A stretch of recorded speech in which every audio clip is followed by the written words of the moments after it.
आप बेसब्री से इंतजार है और जिनसे मिलने के लिए देश के बड़े बड़े प्रदेशों के मुख्यमंत्रियों को समय लेना पड़ता है और 50 करोड़ नहीं 60 करोड़ नहीं बल्कि राजनीतिक सूझबूझ लेने के लिए 100 करोड़ रुपए ऑफर इनको दिया जाता है। वैसी शख्सियत को आपके बीच दावते सुखन दे रहा हूं जिनको सारी दुनिया प्रशांत किशोर के नाम से जानती वो पहचानती है इस शेर से कि लहू को लहू लिखते हैं पानी ये नहीं लिखते, महलों की रक्काशा को रानी ये नहीं कहते। यही तो बात है कि आज सारा हिंदुस्तान इन पे नाच करता है।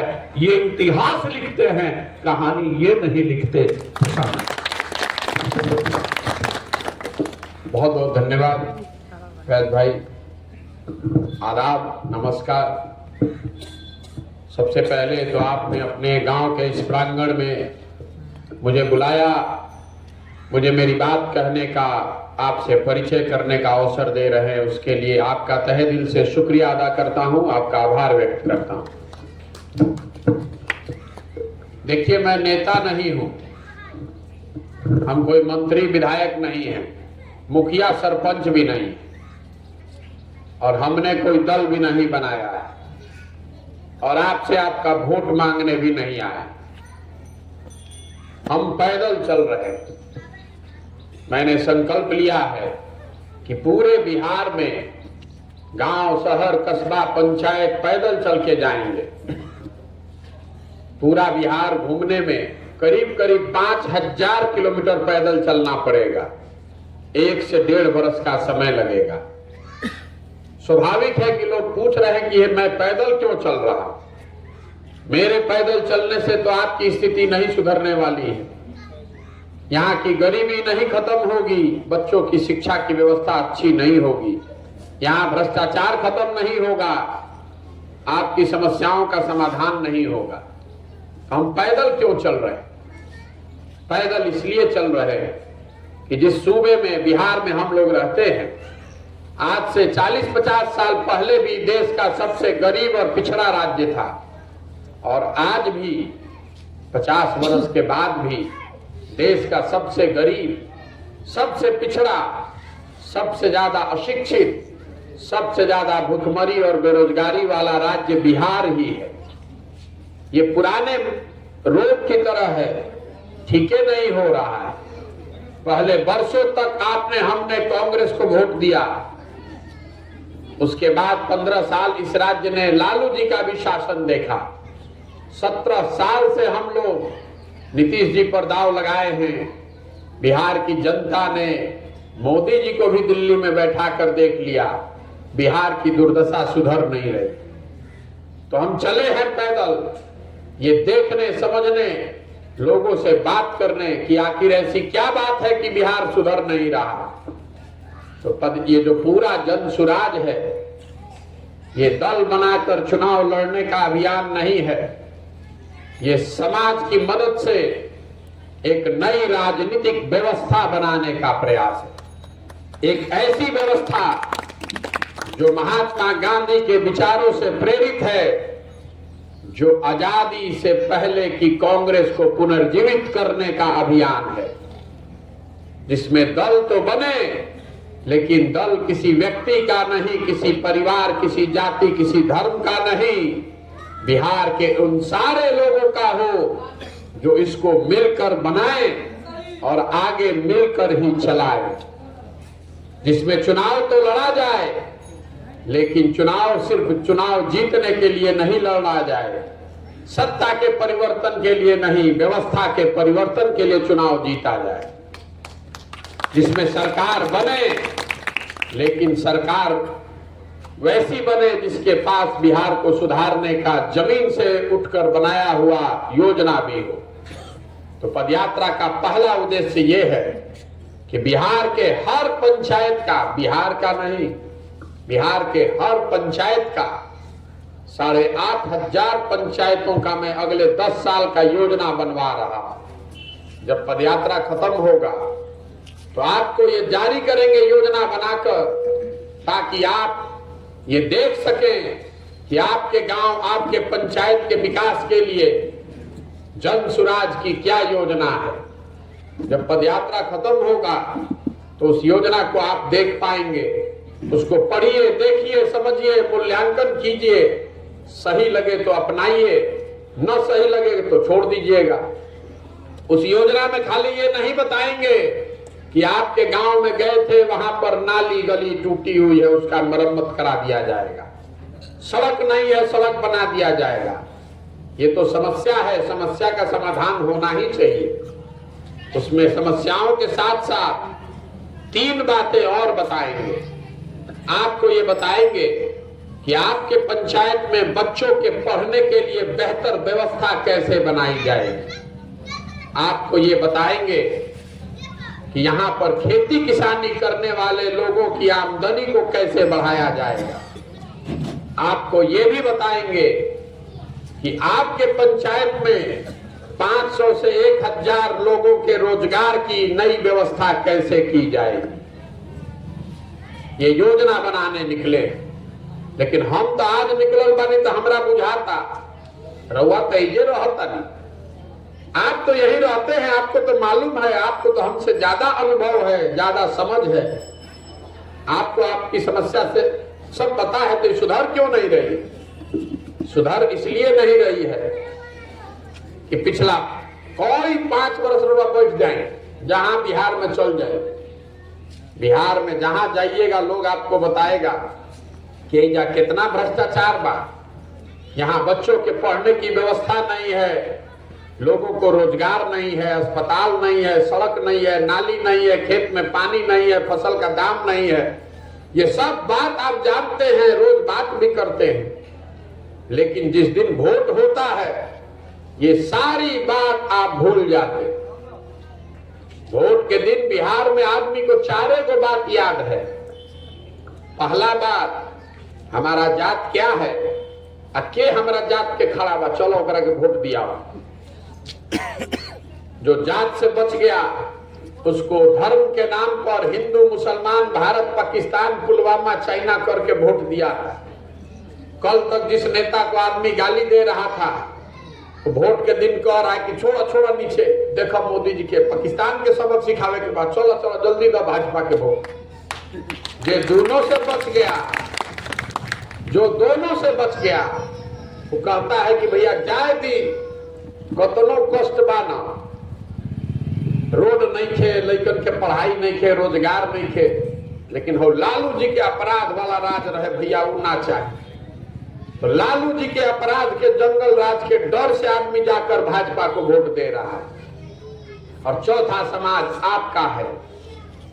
5 बरस आपने संकल्प लिया, सारा संकट झेला, बच्चों की तकलीफ देखी, आपने प्रण लिया है कि इस बार नेताजी को सबक सिखाएंगे, लेकिन जिस दिन वोट होगा उस दिन सारे लोग कहेंगे कि अभी छोड़ो ये सब बात। बिहार में 2 ही दल है।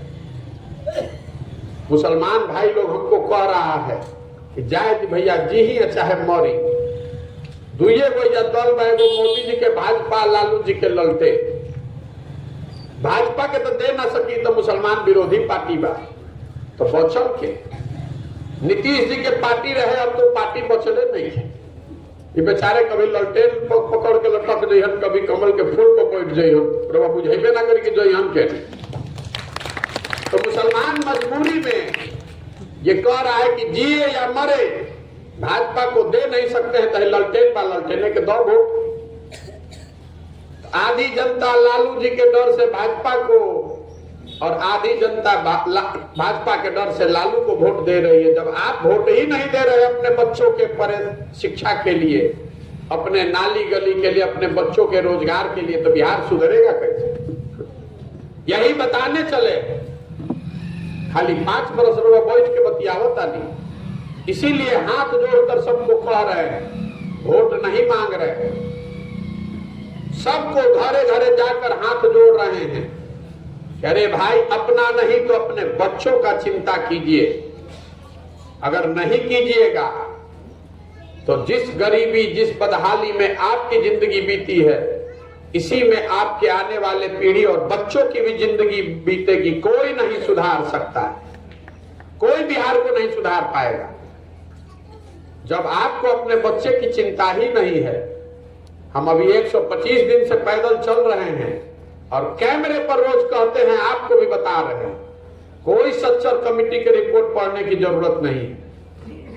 दलितों के बाद 125 दिन में 1000 से ज्यादा गांव में मैं पैदल चल के गया हूं। दलितों के बाद सबसे ज्यादा गरीबी, बदहाली, फटेहाली मुसलमान भाइयों के गांव में दिखी है। और जो गांव जितने बड़े हैं, मुसलमान भाइयों के गांव जितने बड़े हैं, वहां बदहाली उतनी ज्यादा है। और इसका मैं अध्ययन भी कर रहा हूं कि ऐसा कैसे है कि बड़े मुसलमान के गांव में इतनी परेशानी क्यों है। छोटा मुसलमान का गांव तो फिर भी कुछ ठीक है, जहां 5-5, 7-7 हजार वोट है, जहां मुसलमानों की बड़ी आबादी रहती है, वहां सबसे ज्यादा बदहाली है। तो उसका अभी रीजन आपको 1 मिनट में बताते हैं क्यों ऐसा है। लेकिन उससे पहले आपको बताए, लोगों ने हमको कहा कि भैया देवराज में मुसलमान बहुत अच्छे स्थिति में है। आपने भी सुना होगा, हम देवराज में 5 दिन थे। देवराज के हर गांव, हर पंचायत में गए और वहां पर भी जो परिवार देश के बाहर नहीं रह रहे हैं, उनको अगर हटा दीजिए तो मुसलमानों की दशा इतनी ही बदहाल है। वहां सबसे बड़ा गांव है तेलपुर, 12-12.5 हजार की आबादी है। उस गांव से चलकर निकलना मुश्किल है। पूरे हिंदुस्तान में बिहार के मुस्लिम बच्चों में ट्यूबरकुलोसिस का रेट सबसे ज्यादा है। इतने गांवों की बदहाल स्थिति है, नालियों, गलियों, सड़कों की ये दुर्दशा है। हम लोग एक दिन चल रहे हैं तो हमको खांसी हो रहा है। आपके बच्चे तो उन्हीं गलियों में पूरा जीवन बिता रहे हैं, तो उसको ट्यूबरकुलोसिस नहीं होगा तो क्या होगा। और बड़े मुसलमान गांवों की हालत इसलिए खराब है कि चुनाव में जब बिहार में एनडीए का शासन रहता है, तो जो जीता हुआ है उसको मालूम है कि उस गांव से 5000 हमारे खिलाफ वोट पड़ा था। तो ये बात सुनिश्चित करता है कि कुछ भी हो जाए उस मुसलमान गांव में काम नहीं हो। छोटे गांव को ध्यान में नहीं रहता है, लेकिन बड़ा गांव नेताओं को ध्यान में रहता है। और जब आपकी सरकार आ जाती है लालटेन वाली, तो उसको भी ध्यान है कि 5000 वाला गांव भाई जो यहाँ कहा तो हमारे संगे बोलने पड़ जाए, काम दूसर जगह करो। इसीलिए जो मुसलमानों के बड़े गांव हैं, वहां स्थिति सबसे बदहाल है। हम रोड पर चल रहे हैं तो लोग कहते कि ये भैया देखा था नहीं रोड कितना खराब बा। मुसलमान गांव की बात कर रहे हैं। तो मेरे भाई, सड़क का मंत्री कौन है? तेजस्वी यादव। आप कह रहे हैं कि शिक्षा की कोई व्यवस्था नहीं है, तो शिक्षा मंत्री कौन है? आपके पार्टी के चंद्रशेखर यादव। आप कह रहे हैं कि यहाँ स्वास्थ्य का अस्पताल का कोई व्यवस्था नहीं है, तो स्वास्थ्य मंत्री कौन है? तेजस्वी यादव। रवा कहता नहीं गिरा, नाली गली सब टूटा हुआ है, उसका हालत खराब है, तो ग्रामीण कार्य मंत्री कौन है? तेजस्वी यादव। रवा आप कह रहे हैं कि आपको खाद नहीं मिल रहा है, खेती किसानी करने वाले लोग परेशान हैं, तो कृषि मंत्री कौन है? वो भी आरजेडी का, आपका ही दल का है। मेरे भाई, जब वोट आप जिसको दे रहे हैं तो शिकायत किससे कर रहे हैं? ये तो ऐसे ही हो गया कि हम रोड पर चलता नहीं, तो आदमी कहता कि भैया सिलेंडर के दाम हो गए 1250, डीएपी 500 के लागत 1600, पेट्रोल डीजल बड़ा महंगा हो गई बा। तो हम हिंदुओं के गांव में कहते हैं कि वोट हमने आपने घर घर से मोदी जी को दिया है, तो सिलेंडर का, डीएपी का, पेट्रोल डीजल का पैसा पाकिस्तान का आदमी देगा? वोट हम दिए हैं तो हम ही ना भरेंगे पैसा। अगर आपने लालटेन को दिया है वोट, किरासन तेल बनकर आप जल रहे हैं, तो भैया रोड के लिए शिकायत क्यों कर रहे हैं? इसीलिए आपसे वोट नहीं मांग रहे, क्योंकि ये आपको हमको बताने की जरूरत नहीं, आपको तो मालूम है ये बात। हम क्या आपको नया बताएंगे? इसीलिए इस अभियान को शुरू किया। लोग कह रहा है कि विकल्प नहीं है भैया, इसलिए देते हैं। आप दल बनाइए, आपके साथ खड़े होंगे। हम आपको हाथ जोड़कर कह रहे हैं, हमको आपका साथ नहीं चाहिए। जो समाज, जो लोग अपने बच्चों के साथ नहीं खड़े हैं, आप हमारे साथ क्या खड़ा होइएगा? आपके बच्चे जिस स्कूल में पढ़ने जाते हैं वहां पढ़ाई नहीं हो रहा है, पिलुआ वाला खिचड़ी खिला रहा है। हम मुसलमान गांव से गुजरते हैं, 100 लड़का दौड़ रहा है तो 50 गो लड़कों के शरीर पर तो शुद्ध कपड़ा नहीं है, उसके पैर में चप्पल नहीं है। आपको अपने बच्चों की चिंता नहीं है तो आप हमारी मदद क्या कीजिएगा। हम आपसे हाथ जोड़कर ये कहने आए हैं कि हमारे साथ नहीं, अपने बच्चों के साथ खड़े होइए, अपने बच्चों के साथ खड़े होइए, स्वार्थी बनिए। भारत पाकिस्तान करने से नहीं होगा, स्वार्थी बनिए, अपने बच्चों के भविष्य की चिंता कीजिए।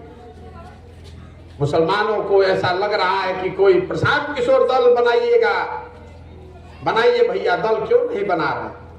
हमारे दल बनाने से क्या होगा, पहले ही से यहां 50 गो दल है।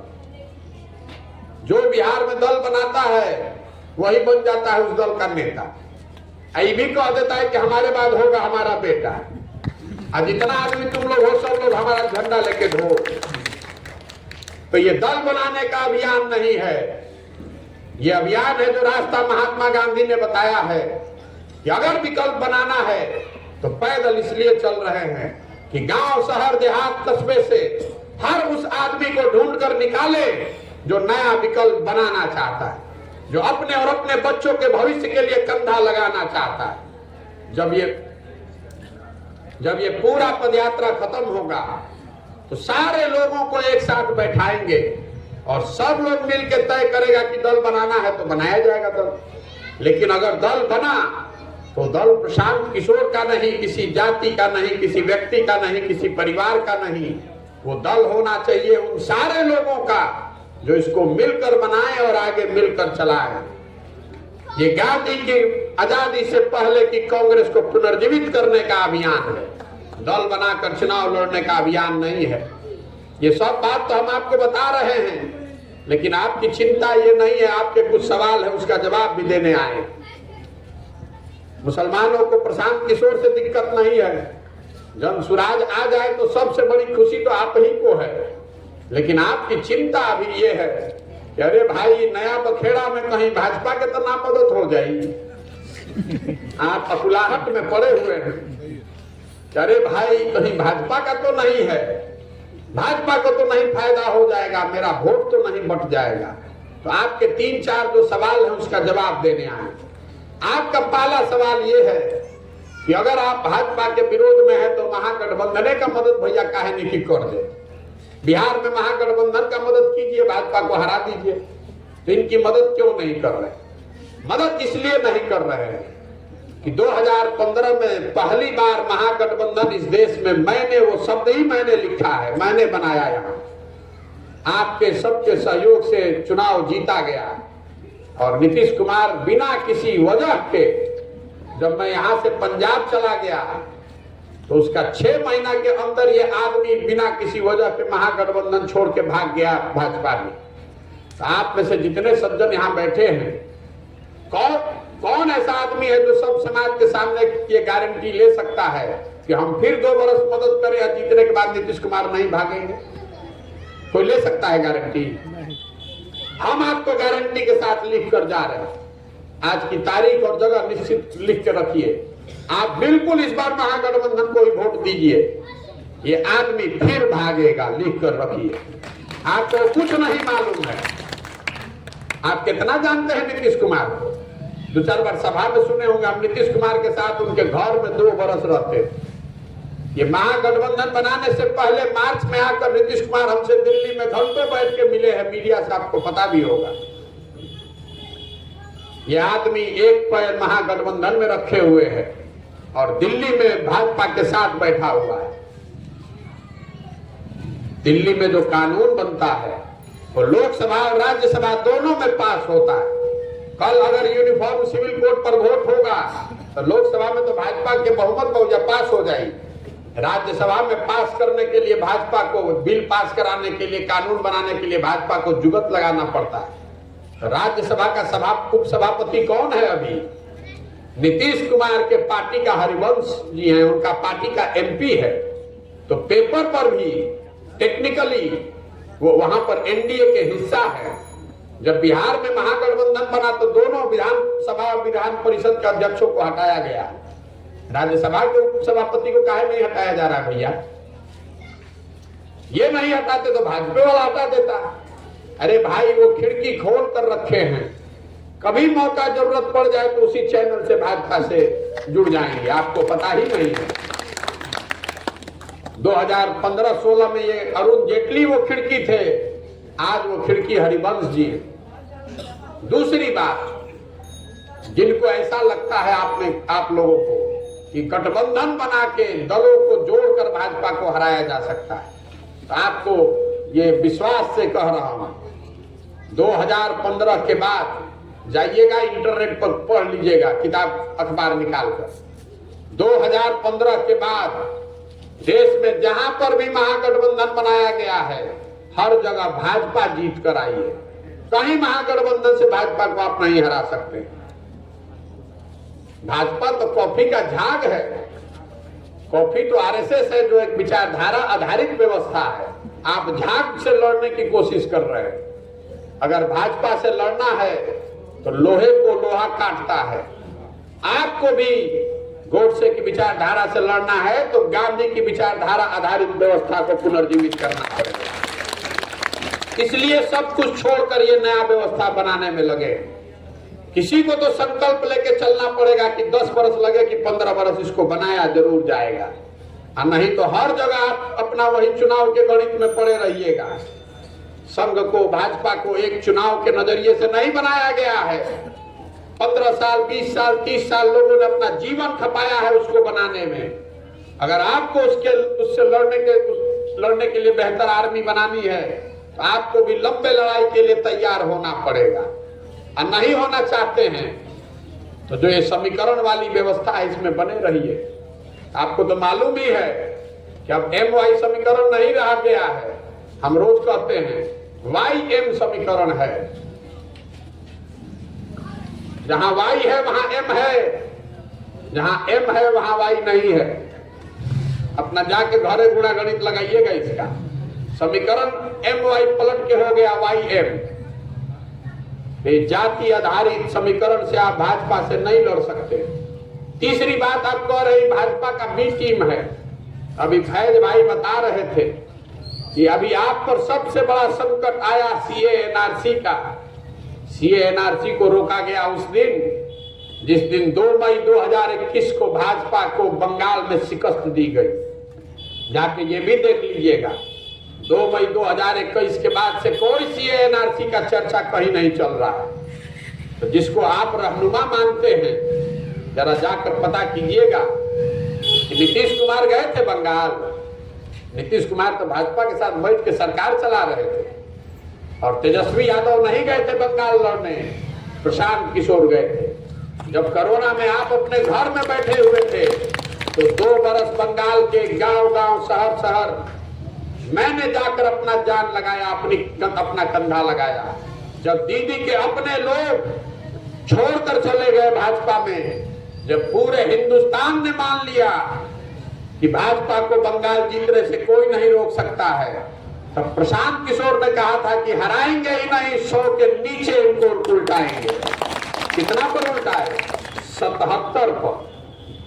मैंने लिख कर दिया था कि अगर भाजपा को नहीं हराया बंगाल में, 100 के नीचे नहीं किया तो जीवन में संन्यास ले लेंगे। 77 पर उनको आउट किया। और आप हमको कह रहे हैं कि हम भाजपा का B टीम है। भैया हमको आपका वोट नहीं चाहिए, आपका सर्टिफिकेट भी नहीं चाहिए। आप आंख बंद करके ललटेन को वोट दीजिए। हमको 80 में कैसे चुनाव जीतना है हमको पता है। आप बिल्कुल चिंता मत कीजिए कि प्रशांत किशोर और जनसुराज से हमारा वोट बट जाएगा। आप पूरी तरीके से ललटेन को वोट दीजिए, महागठबंधन को वोट दीजिए। हम 80 में जीतने का हमारे पास उपाय है। आपको चलना जनसुराज में ही है। फर्क इतना ही है कि चाहे आज चलिएगा, चाहे जब हम जीत कर आएंगे तब चलिएगा। हमको कोई मलाल नहीं है, आप दे दीजिए वोट। आप कहिएगा कि हमको आपका वोट चाहिए नहीं, तो हम आपके पास आए क्यों हैं? आए इसलिए हैं, निमंत्रण इसलिए दे रहे हैं कि ये चुनाव जीतने की बात नहीं है, गांधी की विचारधारा वाली कोई व्यवस्था ऐसी बन नहीं सकती जिसमें 20% मुसलमान भाइयों की भागीदारी और हिस्सेदारी नहीं। इसलिए आपको लेने आए हैं। वोट दीजिए महागठबंधन को, लेकिन जुड़िए इसमें, अपने बच्चों को जोड़िए। सुनिश्चित कीजिए कि 25-30 हजार आपके बच्चे वार्ड सदस्य जीते, 1600-1800 आपका भाई बंधु मुखिया सरपंच जीते, 35-40 आपका विधायक जीते। अपनी भागीदारी सुनिश्चित कीजिए, इसमें मालिकाना हक लीजिए। मौलाना आजाद किसी जवाहरलाल नेहरू के कांग्रेस में नहीं थे, वो उनकी भी उतनी ही कांग्रेस थी जितनी जवाहरलाल नेहरू की कांग्रेस थी। ये वो व्यवस्था है। ये प्रशांत किशोर के इसीलिए दल नहीं बनाए हैं कि जो लोग भी इसको मिलकर बनाएंगे वो सब बराबरी के आधार पर इसके मालिक और मुखिया होंगे। इसीलिए आपको न्योता देने आए हैं। अभी मानिएगा तो बहुत बढ़िया, और नहीं मानिएगा तो चुनाव के बाद आपके गांव में फिर आएंगे आपको साथ ले चलने। लेकिन जब आएंगे जीतने के बाद तो आपसे पूरा पूरा हर्जाना भी वसूलेंगे। आज तो आपको मुफ्त में ले चल रहे हैं, लेकिन जीतने के बाद आएंगे तो जीत के खुशी का आपसे सेवई भी खाएंगे। जीतेगा जन सुराज ही लिख कर रखिए, क्योंकि हम बिहार लड़ने नहीं आए हैं, बिहार से तो शुरू कर रहे हैं। आपको तय करना है कि आप इसमें कंधा लगाना चाहते हैं कि नहीं लगाना चाहते। अगर आपको कोई बेहतर आदमी दिखता है तो उसके साथ हो जाइए। यूपी में मुखिया का चुनाव लड़िएगा तो कोई मदद नहीं कर पाएगा, प्रशांत किशोर मदद करेंगे। आपकी लड़ाई यहाँ नहीं है, आपकी लड़ाई इसके आगे है। ये तो शुरुआत हो रही है। और जो टूटे घर में रहते हैं, तो जो बुद्धिमान आदमी है तो घर पुराना होने लगा तो उसके गिरने से पहले बगल में नया घर बना लेगा, और नहीं तो उसी में दब जाइएगा। जो ये पुराना टूट पड़ा हुआ पेड़ है आपका, उसमें आपने अपने बच्चों की पूरी भविष्य को भी झोंक दिया, उनकी कुर्बानी कर दी। उसके बावजूद उस पेड़ में फल नहीं लगने वाला। ये नया पौधा है, इसमें पानी और पसीना लगाइएगा तो यही बड़ा होकर फल देगा, यही बड़ा होकर छाया देगा, क्योंकि ये आपका अपना वृक्ष होगा। इसलिए आपको समझा रहे हैं। तो जुड़िए। हमको हमारा आदमी कहता है भैया काहे मुसलमान पे इतना ध्यान लगाओ तनी। अरे हमने कहा हवा बन जाती जो यहाँ तक कहा अपने आई हम जाए। हम आपसे वोट नहीं मांग रहे, वोट आप दीजिए आरजेडी को, लेकिन कम से कम जन सुराज का डर दिखाकर अपने गांव का सड़क बनवाइए। जन सुराज का डर दिखाकर राजनीतिक भागीदारी लीजिए। जन सुराज का डर दिखाकर अपने बच्चों के लिए अस्पताल और स्कूल बनवा लीजिए।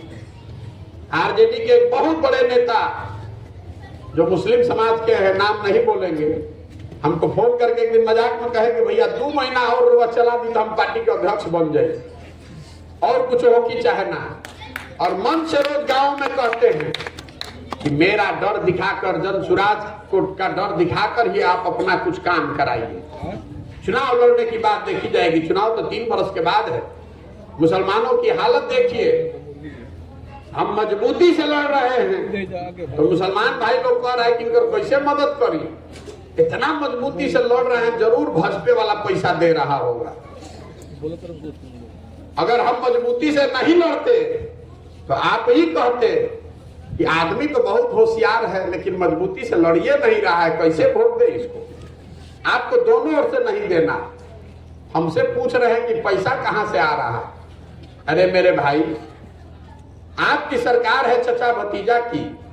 बिहार जैसे गरीब राज्य में आधा इनके पास राज्य है, इसी गरीब जनता गरीब राज्य से लूट कर ये अपना काम चला रहे हैं। और हमारे बनाए हुए 1-2 नहीं, अभी 6 राज्यों में मुख्यमंत्री वो लोग हैं जिनके बनने में हमने कंधा लगाया है। जिनको आगे वहां जीतना है तो हमारी मदद चाहिए। तमिलनाडु, तेलंगाना, आंध्र प्रदेश, पश्चिम बंगाल जैसे राज्यों में वो लोग सरकार चला रहे हैं जिनके बनने में हमने कंधा लगाया है, खून पसीना बहाया है। हमको 100 गो गाड़ी या 2 गो टेंट लगाने के लिए पैसा नहीं मिलेगा। आपको कोई कान में फूंक दिया और आप पकड़ के वही लटके हुए हैं।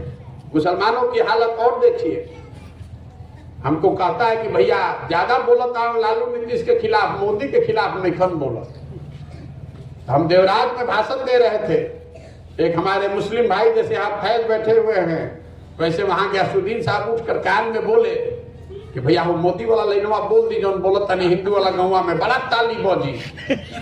हमने मंच पर कहा कि हम आपके सामने मोदी के खिलाफ कुछ नहीं बोलते, हम आपसे ताली नहीं बटोरने आए हैं, आपको गंभीर बात समझाने आए हैं। आप तो पहले ही से भाजपा के खिलाफ में हैं, तो हम क्या मोदी के खिलाफ बोलकर आपसे क्या तालियां न बटोरेंगे? आपको लगता है कि जो आदमी मोदी के खिलाफ बोल दिया यही मेरा नया रहनुमा पैदा हो गया, जल्दी इसके पीछे लगो। आपको बुर्बक बना रहे, हम जाकर हिंदू भाइयों को क्या करें ये न देखिए।